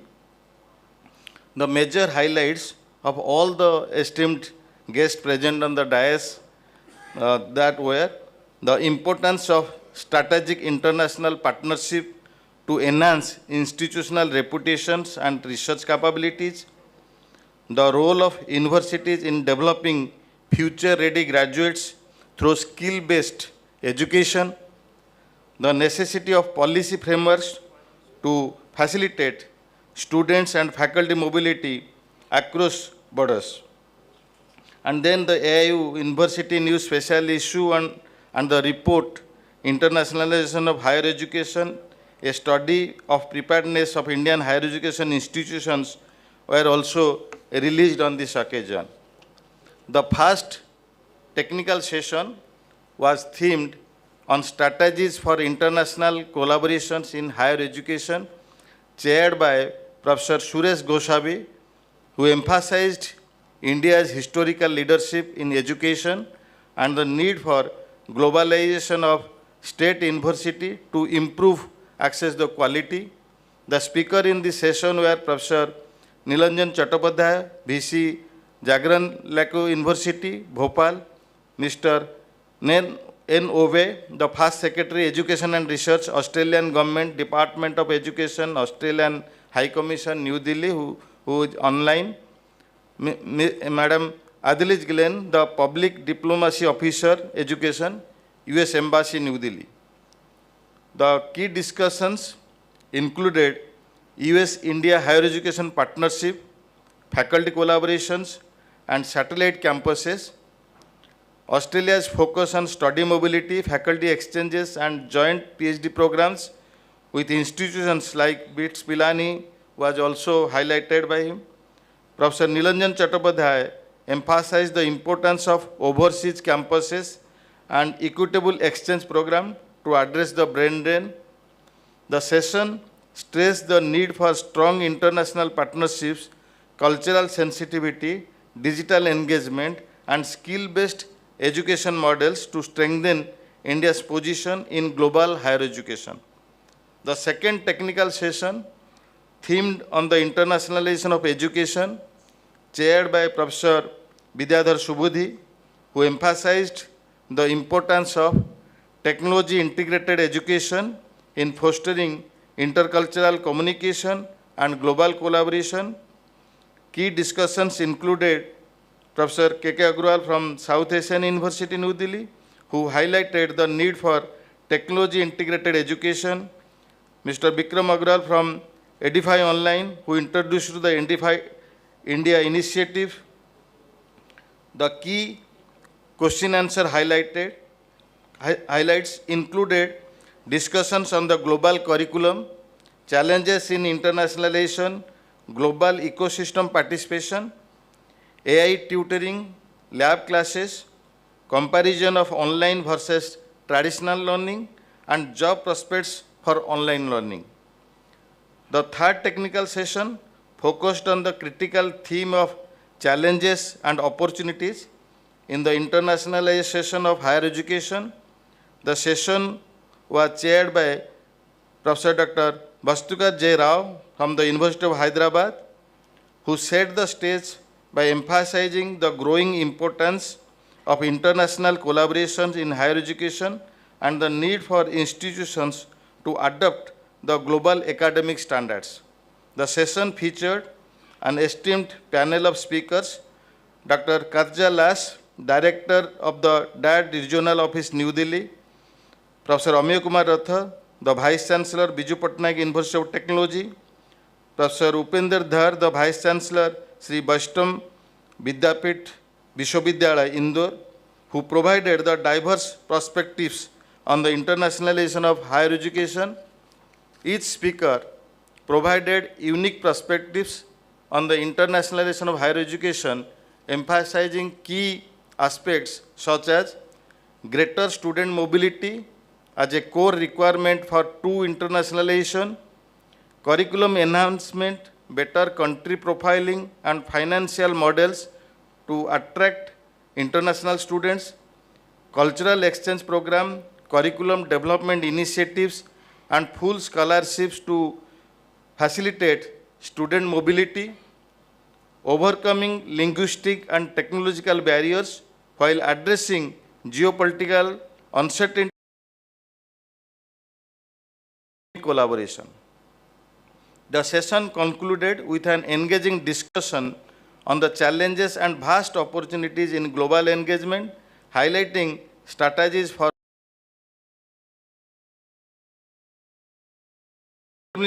academic landscape. The overall recommendations of the events were empowering faculty to enhance pedagogical skills and teach and encourage faculty exchange programs, promote global classrooms by integrating diverse perspectives design a global relevant curriculum that fosters intercultural learning and collaboration, establish on shared goals, open communication, cultural sensitivity, long-term relationships, and appropriate platforms, fostering a collaborative culture by encourage learning and development opportunities while ensuring your new skills using readily available resources and emerging technologies, improve global rankings by investing in research facilities, recruiting high-quality faculty, and forming strategic partnerships with reputed national and international institutions, ensure learning outcome-based assessments with clear and consistent criteria, streamline visa approvals through pre-approved processes and embassies, expedite permissions for internship to enhance practical exposure for students, ensure low institutional fees for accessibility, and promote equitability and compatible partnerships in international collaborations. So it's my honor that I have presented the report of the last 2 days Vice-Chancellor AIU Central Zone Vice-Chancellor meet, which prepared by my colleagues and the colleagues from the AIU. I convey my sincere gratitude to all of you. I convey my sincere gratitude to the President AIU, Secretary General AIU, and all the members of AIU, and all esteemed Vice-Chancellors for their presence and their cooperations to all of us, to KIT University. And my team, thank you. Because of all of you, this is success. Thank you all. Thank you.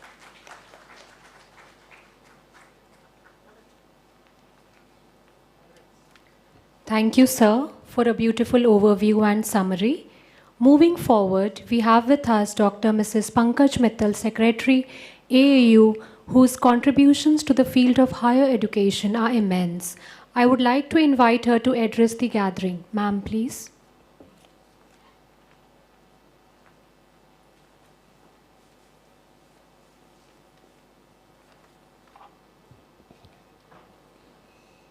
The Honorable President of AIU, Professor Vinay Pathakji, the Honorable Vice-Chancellor of this esteemed university, Professor Sharanjit Singh Ji, the Registrar of the University, Professor Mohanty, the esteemed Vice-Chancellors from the Central Zone who are here and here come on the request of the AIU here.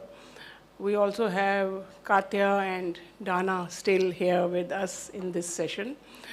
All the faculty members of KIT who are there, the core committee members of AIU as well as KIT who are present here. Ladies and gentlemen, a very good afternoon to all of you for the valedictory session of this 2-day conference on internationalization and globalization of higher education. We have deliberated very well, but before that, I was going to highlight the 10 takeaways, which I have noted that these are the 10 takeaways. But before that, I would like to thank KIT University. So this particular conference became very special because the Chancellor of the KIT, the Vice-Chancellor of the KIT, they both narrated that there was one untoward incident in the university. And both we as well as KIT, we were deciding that how to hold this conference. Will it be in the fitness of things to hold it at this point of time? Can there be any problems? And that led to multiple shifting of the venues. First it was in a hotel, then it was in Crystal, then it was in KIT University. So till 9 o'clock the previous night, it was in KIT University. All the arrangements were made, everything was done. But then all of a sudden a directive came from the government that do it in KIS.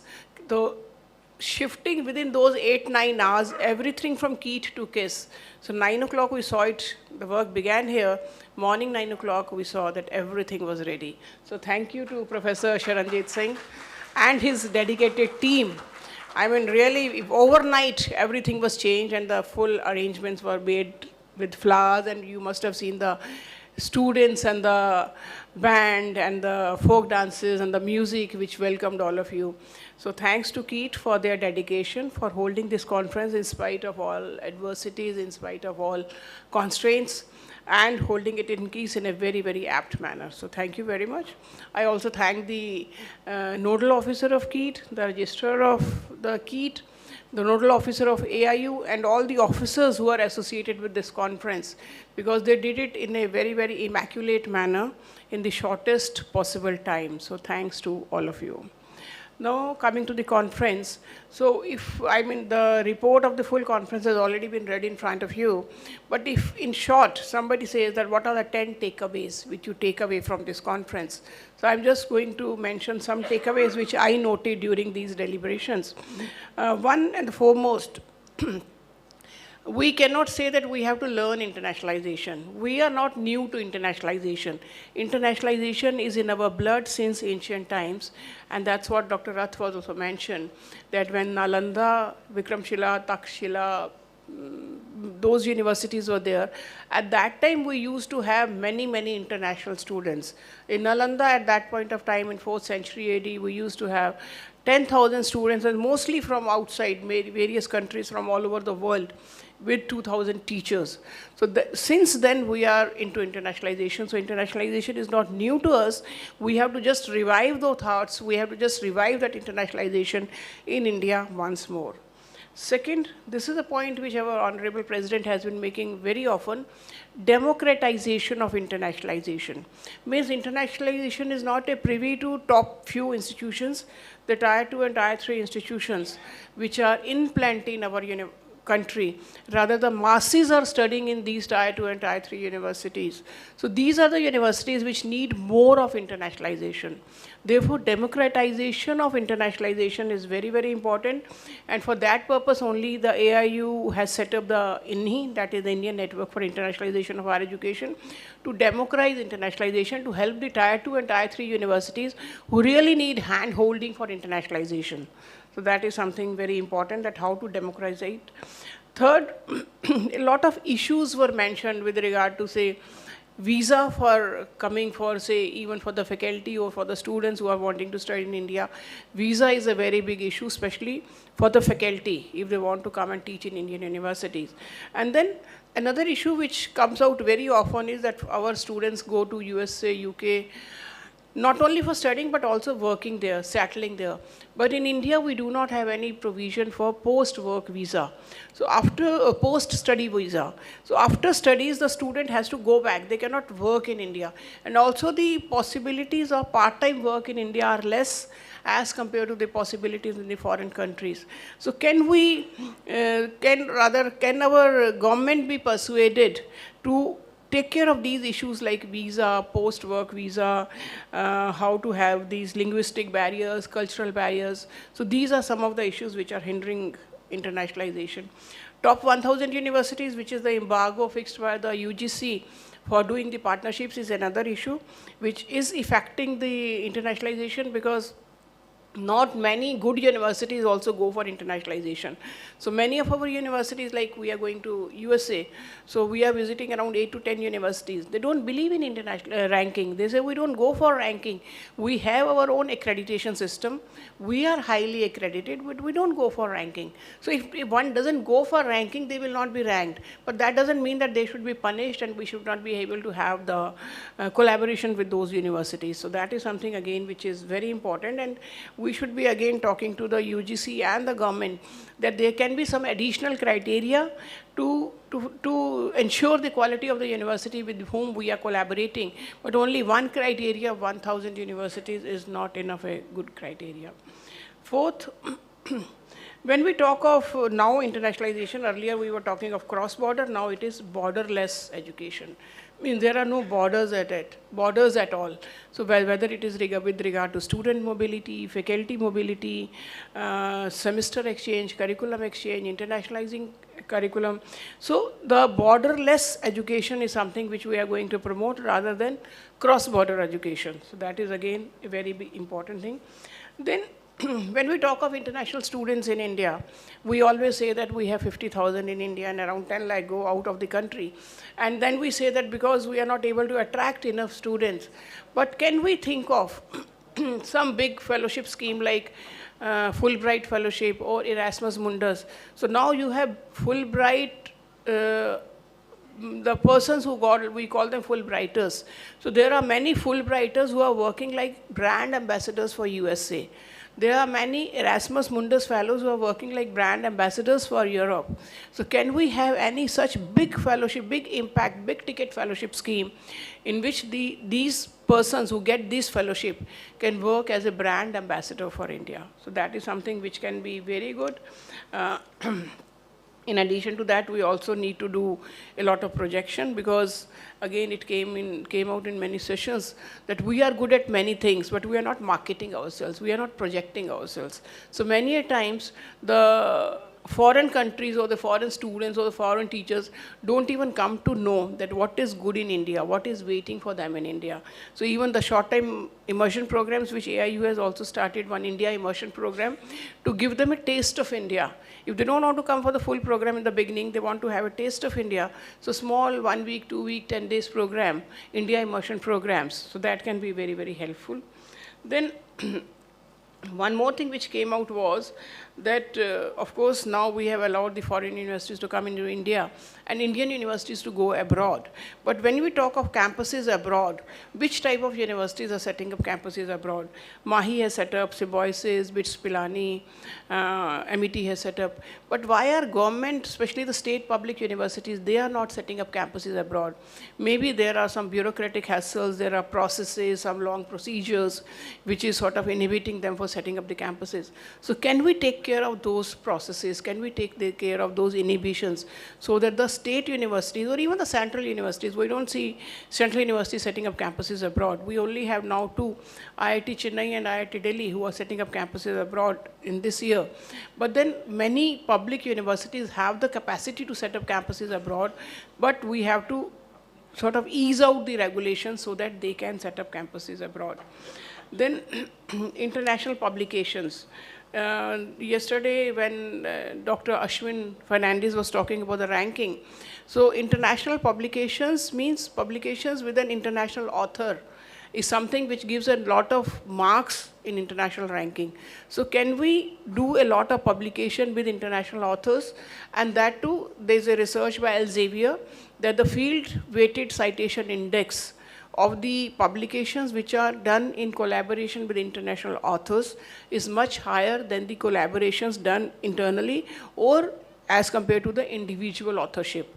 So papers published in collaboration with international faculty will have a higher field weighted citation index and therefore will have a higher marks, and also do cite your own people.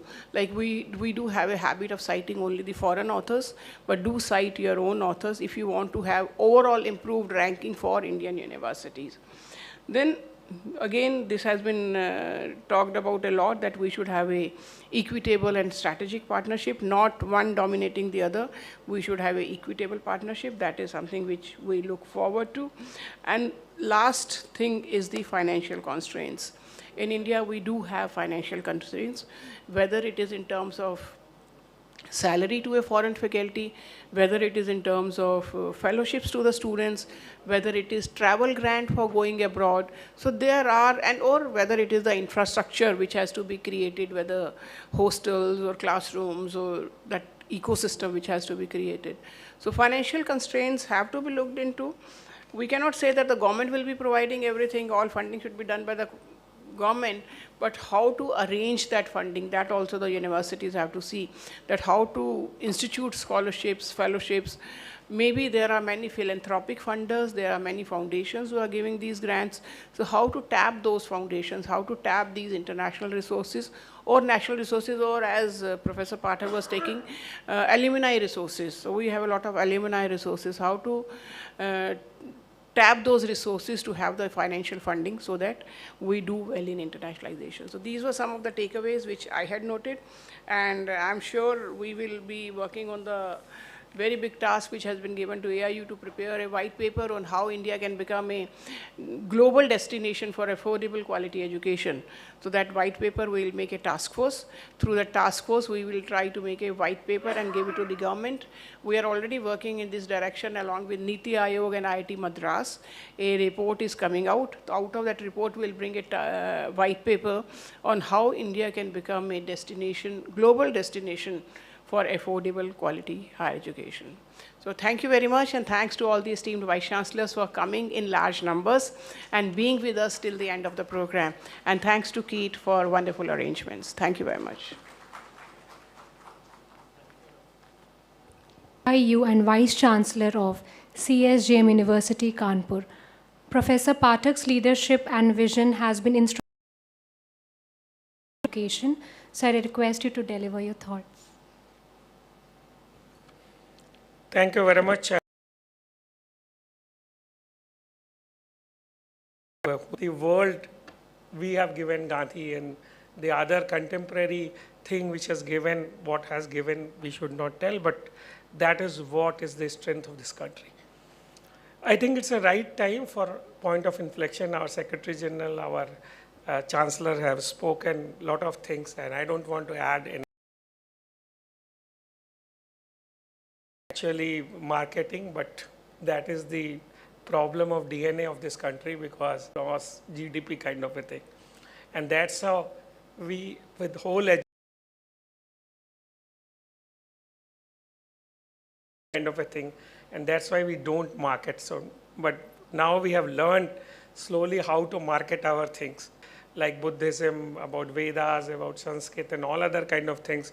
And there are a lot of compilations are there. But still, I think we are looking in a yielded a lot of things, a lot of food to work about. I think these conferences and to our youth, I think where we have to be investing more, we have invested more, and that is one thing which that there are two countries, one is India, other is China. Education, they have got genius mind and hard working, but they still have got those kind of things are there in the perception of the whole world.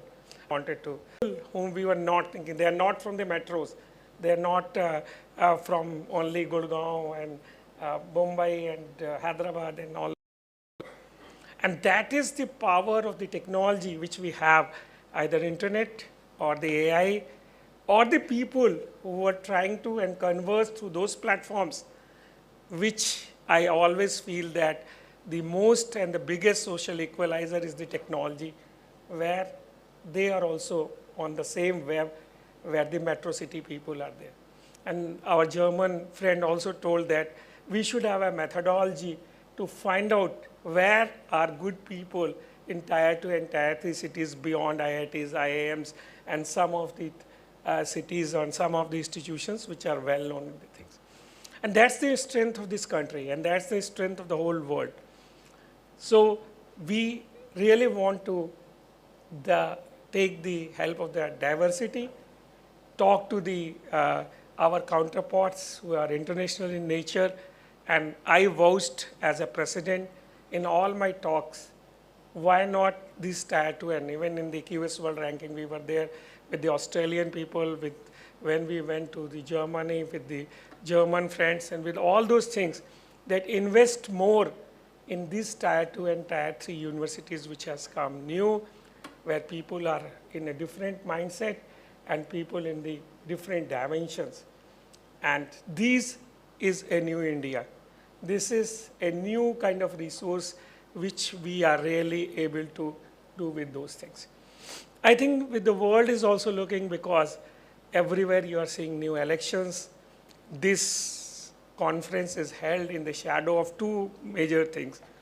One, we have never thought after ChatGPT with this $7 billion, we thought that the ChatGPT in the AI will rule for years. We are not knowing that when Trump won and when Trump will take charge, there will be a new company which will be only in the 1% cost, will give deep sea we were not paying. This is the power of disruption, which is making world an impossible for the possible.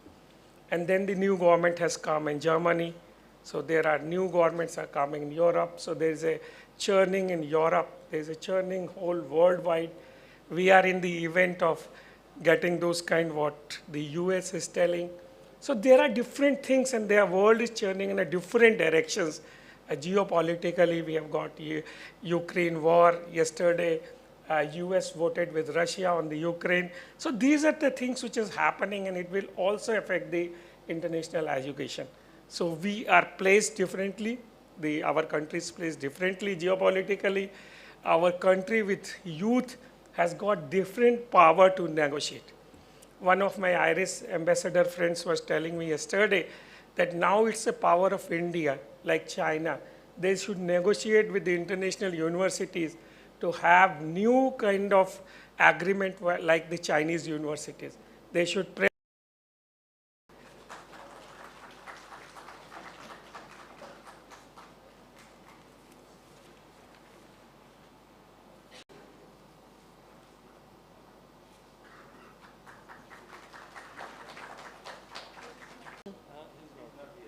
Okay. I just want to announce that when we had this thing, the name of Kit and Kiss was also there, but they were hosting, so we have taken out of their name. It's time to express our gratitude to all those who have contributed to the success of Kumar, Head Meetings Division AIU, to deliver the vote of thanks. It is both a privilege and great honor to stand before you. You all esteemed Academic President AIU, Professor Vinay Kumar Pathak sir, and Dr. Mrs. Pankaj Mittal ma'am, for their unwavering support, guidance, leadership during the conduct of whole the AIU Central Zone Vice-Chancellors Conference and making all the necessary arrangements with Professor Omkar Nath Mohanty sir, Director Technology and Academic Initiative, RS Madhya Pradesh, Chhattisgarh, Telangana, Uttar Pradesh, and for making the conference successful. I also extend my deepest thanks to all the distinguished reports, all the panelists, moderators, including Professor William Cope, Professor Mary, Professor Gala, who were on the inaugural. Education advancement has provided immense value to the gathering. My profound appreciation to all the sessions, their seamless coordination in each and every sessions. Your dedication and meticulous planning ensured a smooth education of the whole, who worked tirelessly behind the scenes to make the event successful. Without your commitment, this could not be possible. IQAC, for their continuous support since last 2 months, we are in daily touch for their continuous support. I must thanks to Professor Dr. Vidyut Majumdar sir, who to all our attendees, delegates and participants, I sincerely thank you for your engagement, thought-provoking institutions. Once again, thanks you all and wishing you a very happy and safe journey. Thank you, sir. Let's stand for the national anthem as a mark of respect and unity. जनगण मन अधिनायक जय हे भारत भाग्य विधाता गंगा उच्चल जलधि तरंगा